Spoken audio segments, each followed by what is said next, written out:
माधवदास जी इतने बड़े भक्त थे कि पूरे जगन्नाथपुरी में वो जहां से निकलते थे सब लोग उनका गुणगान गाते थे, सब लोग उनको प्रणाम करते थे, बोले जय हो, श्री माधवदास जी को प्रणाम करते थे। माधवदास जी को ये चीज बड़ी दुखी लगती थी। भक्त को कभी भी सम्मान सुनने की इच्छा नहीं होनी चाहिए। तो श्री माधवदास जी ने विचार किया, क्या करूं, सबसे दूर हो जाऊं थोड़ा, इतना सम्मान क्यों दे रहे हैं ठाकुर जी। तो श्री माधवदास जी ने, जहां वो नियमित रूप से प्रसाद पाने जाते थे, वहां के लोग रोज नया नया श्रृंगार करके पूरे घर को सजाते, रोज बंगले बनाते, रोज नई नई तरीके से माधवदास जी का स्वागत करते। माधवदास जी बोले कि अब क्या करूं, इतना सम्मान मुझसे पच नहीं रहा है, मुझे लग रहा है ठाकुर जी मुझे दूर कर रहे हैं। तो माधवदास जी ने अपना स्थान बदल दिया, बोले कल से मैं यहां प्रसाद पाने नहीं आऊंगा, कहीं और जाऊंगा। तो माधवदास जी ने एक घर खोजा, और वो घर कैसा था, बोले गलियों में घूम रहे थे जगन्नाथपुरी में, तभी एक गली में पहुंचे तो वहां एक बूढ़ी माता, बड़ी चिड़ोकली मैया और बड़ी तेज तर्रार मैया, कभी पड़ोसियों को मारे, कभी किसी को गाली देवे, कभी किसी से उल्टा सीधा बोल दे, और पूरा मोहल्ला उससे डरता था। क्यों? वो सबको सुनाती थी। माधवदास जी बोले ये घर बढ़िया है, कल से यहीं भोजन पाने आएंगे।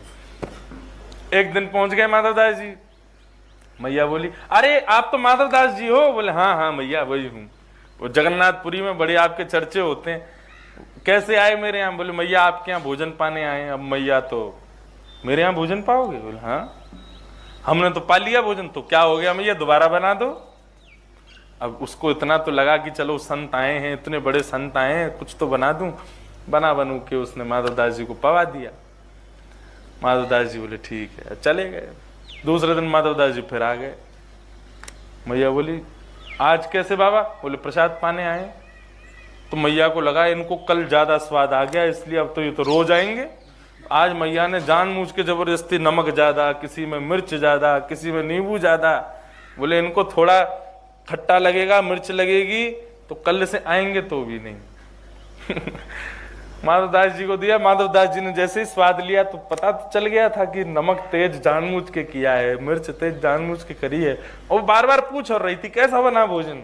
माधवदास जी बोले बहुत सुंदर, आज बहुत कल से भी ज्यादा स्वाद है।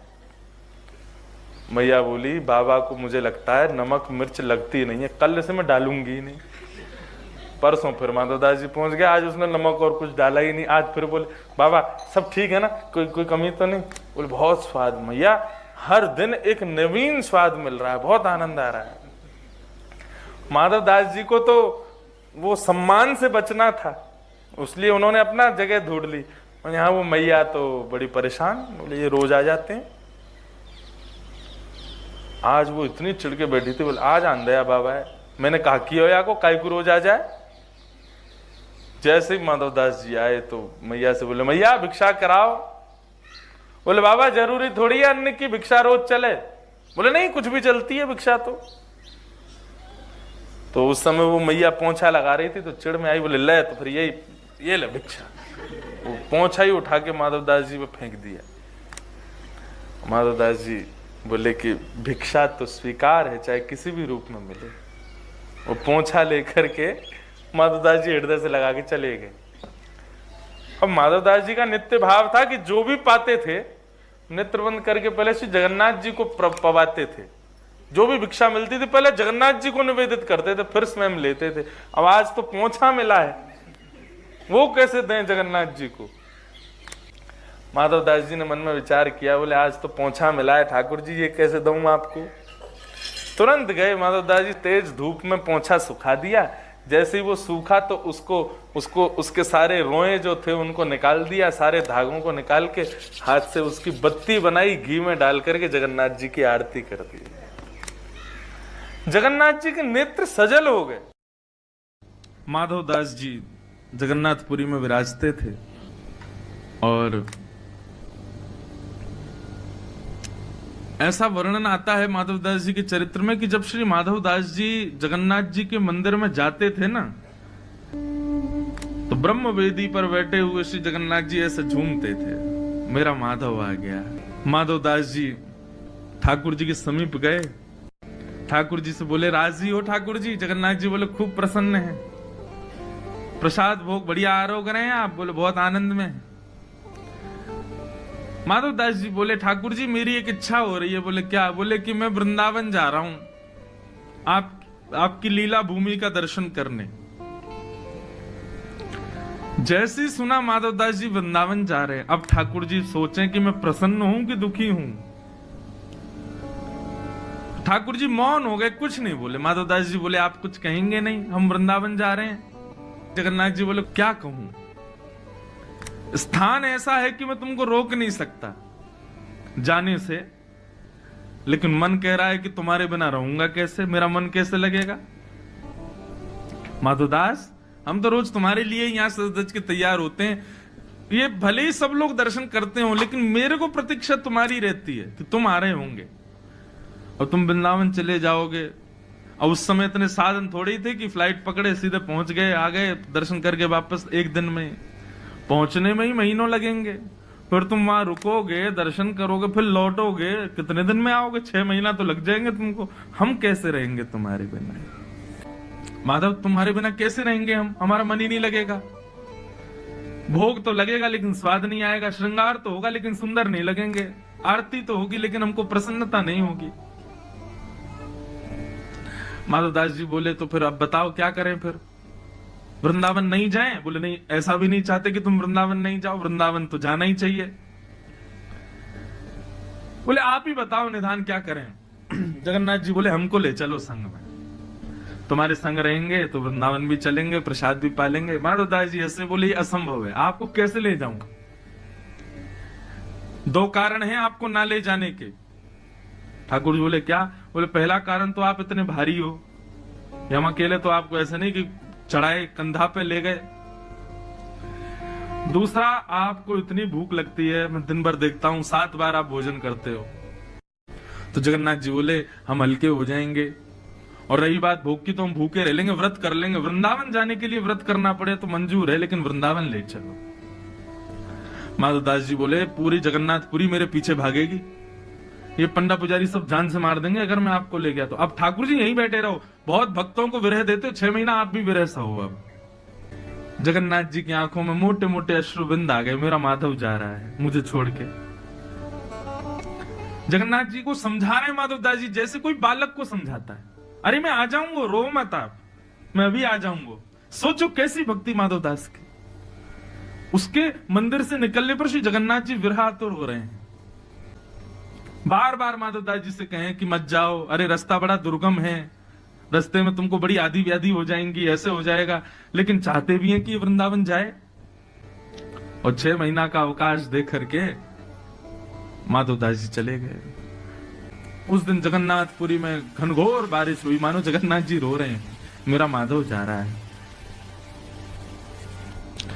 माधवदास जी अकिंचन थे बिल्कुल, ज्यादा भूख प्यास भोजन इसकी उनको ज्यादा जरूरत नहीं। जगन्नाथ जी का दर्शन ही उनका भोजन था, बिना दर्शन के भोजन नहीं सुहाता था।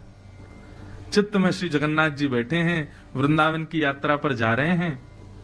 एक दिन व्यतीत हो गया, चलते चलते दूसरा दिन व्यतीत हो गया। रात्रि में किसी गांव में जाकर के किसी वृक्ष के नीचे सो जाते। वृंदावन की यात्रा चल रही है। तीसरा दिन प्रारंभ हुआ। श्री माधवदास जी 1-1 सप्ताह भी जल पी करके रह लेते थे, उनको भूख ज्यादा लगती नहीं थी। लेकिन आज तीसरा दिन ही प्रारंभ हुआ और सुबह उठते ही माधवदास जी ने जैसे ही स्नान किया, स्नान करते ही उनको भूख लगने लगी। इतनी जोर की भूख लगी महाराज की अब तो वो व्याकुल हो गए। माधवदास जी मन में विचार करें कि इतनी व्याकुलता मुझे संपूर्ण जीवन में नहीं हुई, मुझे इतनी व्याकुलता क्यों हो रही है, मुझे इतनी भूख क्यों लग रही है, मुझे इतने अन्न की प्यास क्यों लग रही है। फल ढूंढने लगे, नहीं फल मिले तो व्याकुल हो गए, कहां जाऊं क्या खाऊं। तब ये गांव दिखाई दिया। माधवदास जी दौड़ करके गए और किसी का गेट खटखटाने लगे। एक बुजुर्ग मैया बाहर आई, बोले मैया मैं आपके आगे हाथ जोड़ रहा हूं, मुझे आप कैसे भी करके कुछ पवा दीजिए, मुझे बहुत तेज भूख लगी है। अरे बाबा ने डटो बिराजो। बोले अब रुकने का समय नहीं है, कच्चे चावल बन जाए, रूखी रोटी दो, कुछ भी दो, और कुछ नहीं तो आटा ही दे दो, मैं खा लूंगा, मेरा पेट भर जाए। इतनी व्याकुलता। मैया ने रोटी सब्जी आदि सब पात्र में रख करके माधव दास जी को दी। माधव दास जी तो ना देखें कि कैसे क्या खाना है, बस खाते जा रहे हैं, खाते जा रहे हैं। सामने बुजुर्ग मैया आकर के बैठ गए, बोले बाबा ने आराम थे, ने धीरे थे, अरे भैया गले में अटक जाएगा, ने प्रेम ते पाओ, और अकेले अकेले पाए जा रहे हो, इतनो सारो खाए जाओ, बगल में नेक सो सांवरो सो बालक बैठो, या तो खवाओ। माधव दास जी बोले कौन बालक बैठा है? बोले आपके बगल में देखो कितनो प्यारो सो बालक बैठो है, बेचारो ऐसे टुकुर टुकुर आपकी थाली की ओर देख रहा, उसको क्यों नहीं पवा रहे हो? माधव दास जी के साथ कोई नहीं था। माधव दास जी बोले मैया मैं अकेला बैठा हूं यहाँ पे, कोई नहीं है मेरे साथ। अरे बाबा मुझे तो लगा भूख रोटी चावल देख करके आप ये भी भूल गए कि एक नेक्स्ट से बालक आपके बगल में बैठो। माधव दास जी बोले बैठा कहाँ है, मुझे तो नहीं दिख रहा। बोले बगल में बैठा है। बोले कैसा दिखता है बताओ? बोले बड़े बड़े नेत्र हैं, सांवला सा स्वरूप है, और ऐसे छोटा सा बालक है, घुंघराले केश हैं। जैसे रूप कांति का वर्णन किया माधव दास जी समझ गए। बोले जगन्नाथ जी संग ही चल रहे हैं। तभी मैं कहूं मुझे भूख क्यों लग रही है, क्योंकि 3 दिन से तो कुछ पाया नहीं है। अब हम तो सह लेते हैं कब 1 सप्ताह तक भूख, इनसे सहन नहीं हो रही, इसलिए मुझे भूख लग रही है। माधव दास जी को तो दिखे नहीं ठाकुर जी। माधव दास जी प्रसाद पा करके बाहर आए, नेत्र बंद करके जगन्नाथ जी का स्मरण किया। बोले जय जय, मैंने मना करी ना, आप मत चलिए, आपसे भूख सहन नहीं होगी, आप आ गए। बोले कि अब हमारा विग्रह जगन्नाथ जी में बैठा है, लेकिन आत्मा से तो प्राण से तो हम आपके संगी वृंदावन जा रहे हैं। और निश्चित मानो माधव दास, जब कोई जगन्नाथपुरी से वृंदावन जाता है ना, तो मैं एक क्षण के लिए उसके संगी जाता हूं, फिर आ जाता हूं वापस। लेकिन एक बार को कोई वृंदावन जाए तो मुझे इतनी रुचि लगती है कि मैं उसके संग ही जाता हूं। माधव दास जी बोले अब क्या करें, आपको तो बार बार भूख लगेगी। अब तो यही हो गया कि माधव दास जी दिन में 8 बार भोजन कर करके पहुंचे वृंदावन। क्यों? ठाकुर जी संग चल रहे। वृंदावन पहुंचे। अब तो माधव दास जी की स्थिति ये कि उनको थोड़ी में देर में ही भूख लगे, परेशान हो गए। बोले काय को चले आए आप संग में? नेक देर चलता नहीं हूं, कितने में भूख लगाती, जहां बैठे बैठे भूख लग जाती ठाकुर जी को, चलते होंगे तो और पच जाता होगा भोजन, और भूख लगती होगी। माधव दास जी वृंदावन पहुंचे। अब नियम तो वैष्णव का ये कि वृंदावन जाते ही वैष्णव मंदिरों का दर्शन करते हैं, लेकिन माधव दास जी को इतनी भूख लगी कि यमुना जी के तट पर पहुंचे। यमुना जी में स्नान किया, तुरंत कहीं से चने लाए, और चने ला करके रूखे चने ही खा ली। क्या करें, भूख मिटाएं कैसे भी। चने खा लिए। चने खा करके जब थोड़ी भूख शांत हुई, तब माधव दास जी बोले अब चलो वैष्णव मंदिरों के दर्शन करें। वृंदावन में विचरण करते हुए श्री वृंदावन बिहारी लाल के दर्शन करने के लिए जैसे ही निधिवन राज पहुंचे, निधिवन में कुंज बिहारी विराज रहे थे। स्वामी श्री हरिदास जी सेवा कर रहे थे।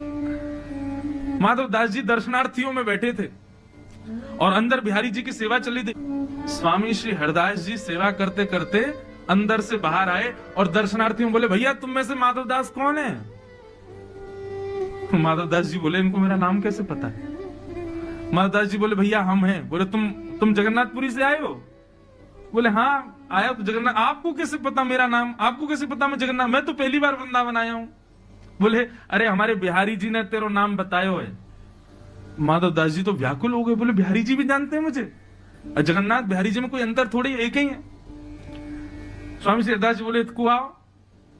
माधव दास जी उठ करके गए, स्वामी जी के पास में जाकर के बैठे। स्वामी जी से बोले बताइए ना बिहारी जी को मेरा नाम कैसे पता, उनको कैसे पता मैं जगन्नाथपुरी से आया हूं? तो बताओ एक ही तो है जगन्नाथ जी और वो। तो माधव दास जी बोले क्या बोला बिहारी जी ने? बोले बिहारी जी ने ये बोलो कि मैंने भोग रखो ठाकुर जी के आगे, और जैसे ही भोग रखो तो बोले भूख ना लग रही। मैंने क्यों? आप तो भोजन देख करके मचल जाते हो, आज कह रहे भूख ना लग रही। बोले अरे कहा करूं, माधव दास आया मैंने मुझको रूखा चने खवा दिए, और रूखे चने खावे तो मेरा पूरा गलो सूख गया, मेरा पेट भर गया। रूखे चने ही मेरा पेट भर दिया आज वाने। माधव दास जी ने जैसे ही सुना कि मैं तो जमुना जी के किनारे बैठ के प्रसाद पा रहा था, चने पा रहा था, क्यों जगन्नाथ जी मेरे संग हैं, लेकिन मेरे पाने से ठाकुर जी तृप्त हो रहे हैं, ये बात सुनकर के माधव दास जी भाव विभोर हो गए।